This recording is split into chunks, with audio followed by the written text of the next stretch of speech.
Morning, everyone. Today is the 23rd of Shvat, Friday morning, Erev Shabbos.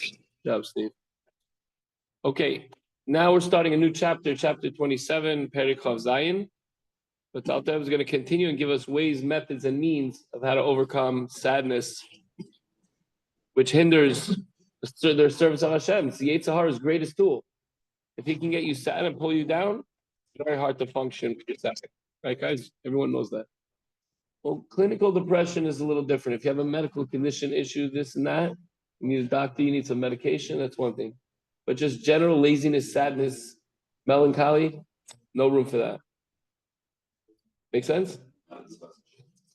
Not until it's Hashem. How are you going to fight if you're dragging your feet? If,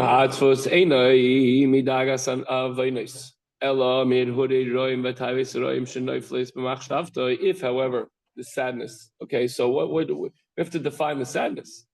If the sadness does not stem from anxiety over his sins that he committed, but from the fact that sinful thoughts and desires enter his mind, let's say you fall and you make a mistake, okay, then last chapter, Alter was explaining, you have a right to have moments of regret and really feel contrite and sad and upset about them, as long as they're a springboard for positive growth for the future.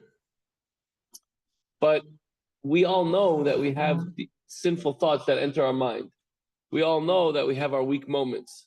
That cannot and should not deter us. So if these thoughts occur to him not during service of Hashem, but maybe when he's at work or play or whatever else, instead of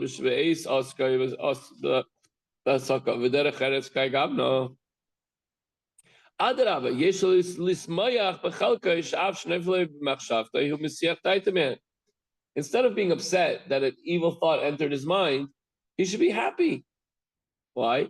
For although these sinful thoughts enter his mind, he averts his attention from them.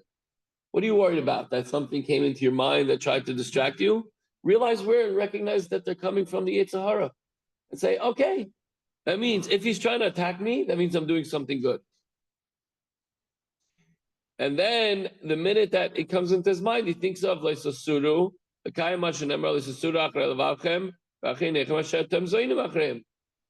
minute he gets an evil thought in his mind, he reverts his eyes and his thoughts a different way, and he's able to fulfill the commandment. How else are we going to fulfill the commandment of don't follow your eyes and your heart? If your heart and your eyes aren't straying at all. So we need these challenges in order to overcome. You need somebody to play. How fun will pickleball be by yourself? Boring, right? Don't say that. You need an opponent. You need someone to try to beat you in order to beat him, to walk away the winner. And that comes in a lot of different ways in life. Shabbos. A lot of different things, right? Sports, racquetball. You play racquetball. How fun is it by yourself? Yes, you could practice. You could practice on a four-wall court. But if you really want a challenge, you got to get somebody to stand up against you. So, possibly, we'll see. So therefore, when you get a sinful thought, when you get something that's in your mind, the Yetzer Hara is trying to attack you, you know, oh, now I could beat him and now I could fulfill the mitzvah of V'lo Yisasur, the mandate, V'lo Yisasur, Achrei Levavchem, Achrei Nechem, should not follow after your heart and after your eyes by which you go astray. The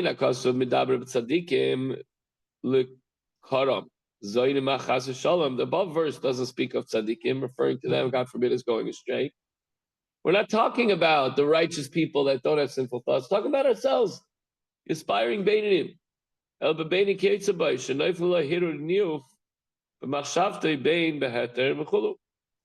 beinani, an average guy in whose mind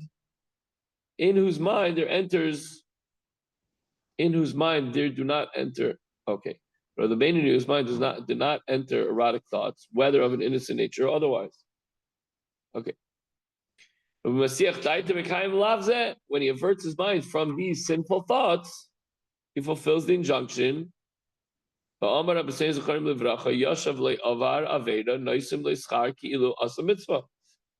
one passively refrains from sin, he's rewarded as though he's actively performed a mitzvah. When these sinful thoughts enter our mind, they're able to push them away. You get a big reward.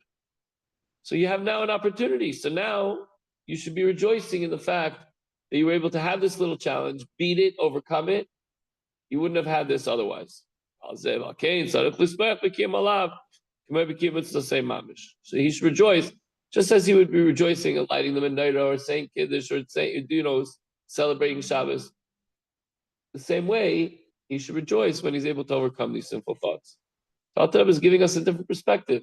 Instead of getting depressed, why do I have to have these challenging thoughts? Why does this so and so have to walk in front of me and my mind is all getting distracted, right? That's why we have a mechitza, because we get distracted by certain things, sights and smells.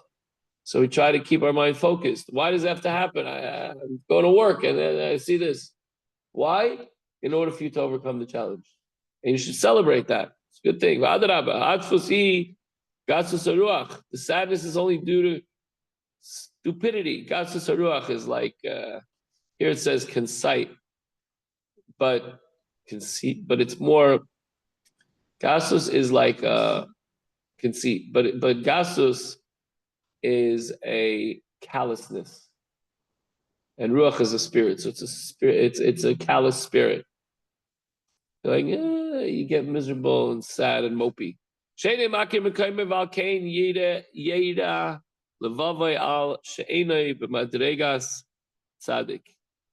Person gets upset. He thinks, oh, how come these thoughts are bothering me? Know your place. Stay in your lane. You're not on the level of a tzaddik. If you ask a big full room, raise your hand if you're a tzaddik. Nobody's going to raise their hand because they all know what's going on inside their heads. So what are you getting upset for when a sinful thought comes into your mind? Only tzaddikim don't get these sinful thoughts. So tzaddikim they don't get these thoughts. Ki elu for were he to recognize his station that he's very far from the rank of a tzaddik, he should at least think, I hope to be a Beinani. Halavai Beinani, right?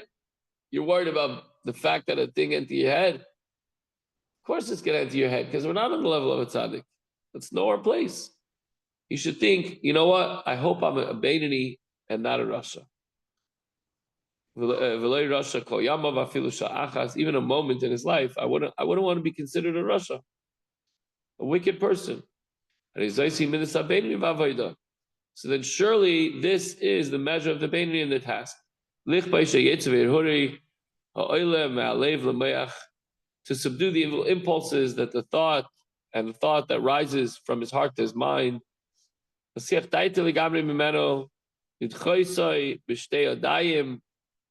Any evil thoughts that enter his mind, he should really try to push them out with both hands, as was explained earlier in chapter 12.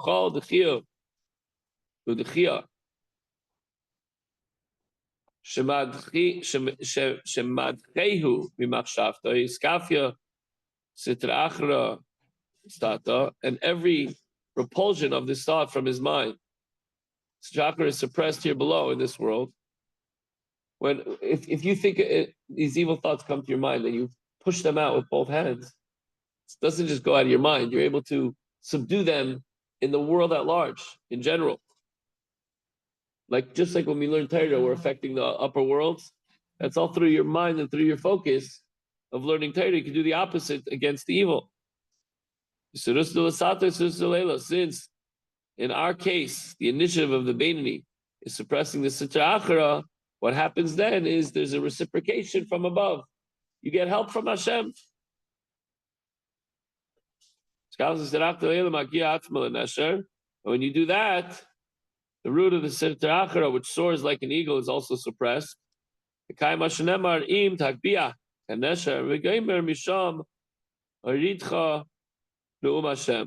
And then the pasuk is fulfilled that through your though you soar aloft like the eagle, I will yet bring you down from there, says God, talking about the Sitra Achra that has control over us.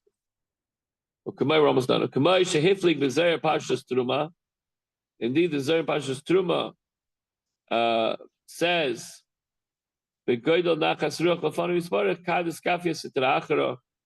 God gets great satisfaction when the Sitra Achra is subdued. It.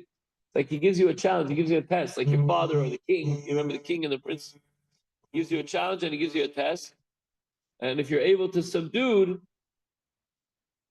or able to overcome this challenge, like the king's prince, he was able to push away the girl, the king is very happy about that. Hashem is very happy when he's giving us a challenge. He's saying, what are you going to do about it? It could be that, you test your kid. You're like, look, I'm leaving this candy here. I'm going to go prepare supper. You don't eat this? I don't know if that's a good muscle, but if you behave during supper and you don't whatever, I'm going to get you a reward. The kid behaves, he overcomes the impulse to act out. You put the challenge in front of it. Istako yikara kuchabricho le'ela kalkula yasir mishvacha achara istalkusa da yatir mikula. This is from the Zayar, Aramaic. Thereby Hashem's glory rises above them all, more than any other praise. This ascent is greater than all else. So thus it's the evil thought that enters the mind of the Beinoni that enable him to fulfill Hashem's commandment and give Hashem nachas by overcoming and subduing the sitra. So instead of getting upset and instead of saying, why is this coming into my head? Remember that we're not a tzaddik and we're struggling as a Beinoni. We're going to always struggle, ongoing, forever with these temptations. But every time we overcome the temptations that we subdue them, we say, no, not now. Go bother somebody else. Why do we have a security guard? Diversion. Go somewhere else. We're protected here. I mean, actually, it's a step further. We don't just divert it, because when we subjugate it and when we subdue it, it says we knock it down and we actually help the rest of the world. So it's more than that. We actually tackle the bad guy, and now he can't go to the next place to make trouble. Unbelievable. And this should bring us great joy. Instead of getting sad when an evil thought enters our mind, a lustful thought, a jealous thought, an anger thought, a temper, and you're like, you know what? We have to recognize that we have a mission to do, and we have to focus on our davening, on our learning, on our whatever it is that we're doing at that moment, on our service of Hashem, and realize that it's just the Yitzhara trying to throw you off your game. And when you realize that, you should actually bring a smile to your face. When something is bad about to happen to you and you know where it's coming from, smile and say, nice move, you didn't get me there. I got you. I know your game. All right, Chaver, have a wonderful Shabbos. And Shabbos Mevarchim Adar, the month of Adar is coming next week. It says that when Adar enters, we increase in joy. It starts from Shabbos Mevarchim. Shabbos Rosh Chodesh doesn't start till next Friday, but nevertheless, Thursday night, I should say. But nevertheless, we're going to start celebrating the month of joy as we talk about the joy in the Tanya, and we continue this theme. And that's the way every year it has to be. Give to us Hashem the simcha. We have to serve Hashem with joy. I want to have a wonderful day and good Shabbos.